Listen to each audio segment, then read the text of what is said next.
1920s, the time where fashion was in its top and so was the expansion of football. Christian missionaries from a country where football was widespread came down to Škoda on a visit. They would play a game of football, and the locals would fall in love faster than Neymar gets injured when it's his sister's birthday. Vlasnia was the first club to ever be created. They played locally till 1930, where the Football Association of Albania was created. The Categoria Superiore, which is the Albanian First Division. In 1932, Albania would also join this really small association, which I don't know if you guys heard about it. I think it's like, the name of it is like FIFA? I don't know. Albania wouldn't play until 1946, though they would sadly lose their first ever game to Montenegro 5-0. In October 1946, Albania hosted the Balkan Nations Cup. They would win through beating Yugoslavia 1-0. In 1954, Football Association of Albania would become a founding member of UEFA.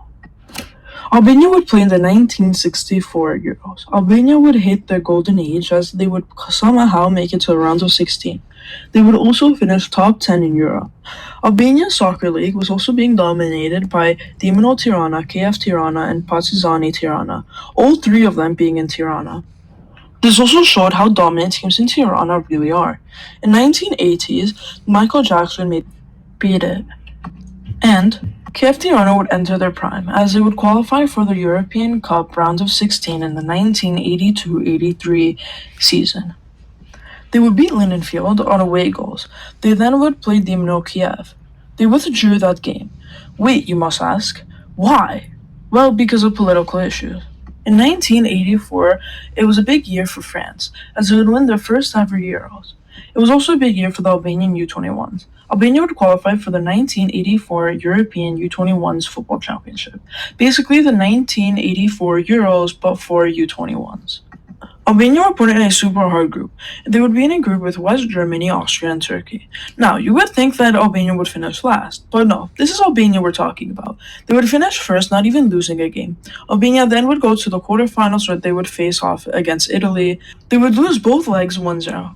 I know, who would have thought a country with over 65 million people would somehow beat Albania, a place with about 2.8 million people?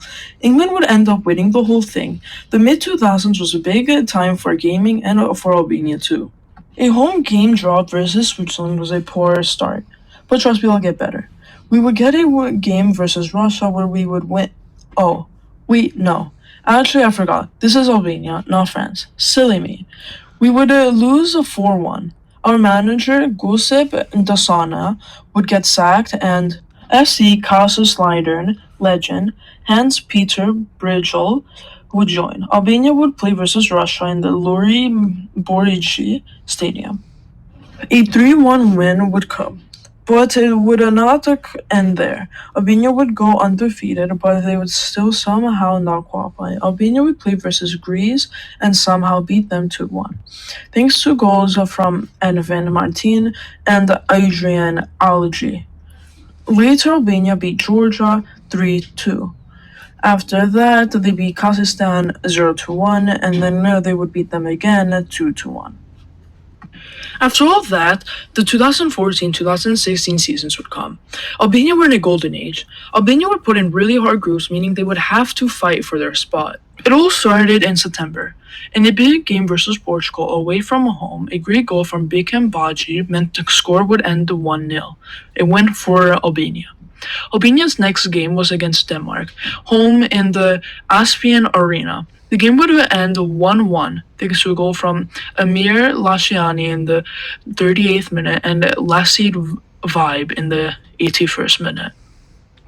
Albania would come to Serbia for the next game, for one of the most political games ever. Actually, no.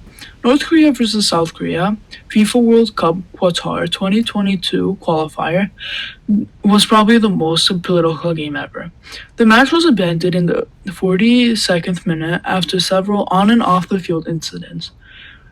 Serbia were handed a 3-0 win by UEFA.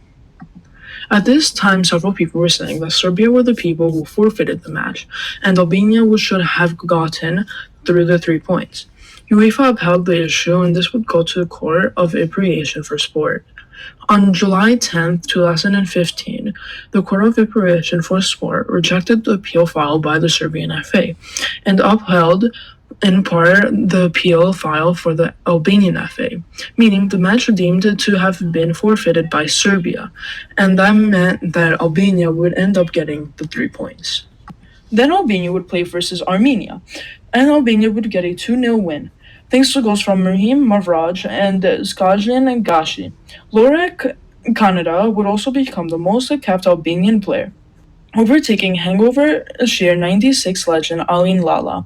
Albania at this time were second, tied with Denmark with 10 points. Albania then would play Denmark, and Albania would get a 0-0 draw.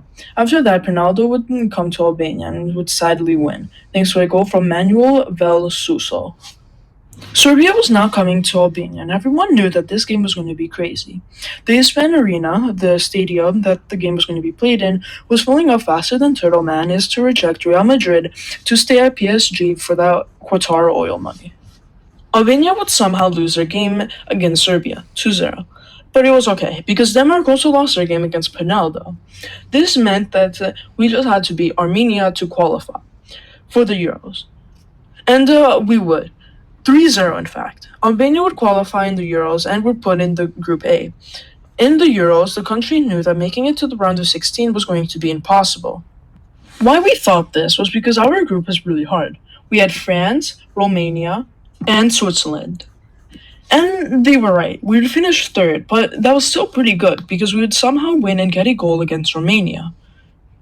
A few years later, in 2020, Albania would play in the Brother Derby, which is basically Albania versus Kosovo, and Albania would win. Albania are now also top on their 2024 Euros qualifiers, meaning we will probably qualify. We're also entering into a golden age that we haven't seen in a while. Albania would play their first game in the European Nations Cup in 1964. In the round of 16, they would get destroyed 4-0, but Albania would beat Denmark in the second leg 1-0. Albania, after that, would also get ranked 9th in Europe. Albania were doing great, in fact. They won 3 out of 4 games and were doing better. It only got better 52 years later during the 2016 Euro qualifying. For example, Albania would somehow beat Romania and Lens 1-0. 2016 would be the most known Albanian season ever, though. Albania were put into Group A, where they would lose to Switzerland. But that's okay, because the next game was against France. This was going to be an easy win, as France didn't have in PayPal, neither Camavinga to carry them. But somehow we would lose 2-0 thanks to goals from Griezmann and Pelat. But then, great, glorious Albania would play versus Romania away from home. Where then, Armeniu Sayuku would score a wonderful, glorious, unbelievable goal. And it was also the only goal that we would score all campaign.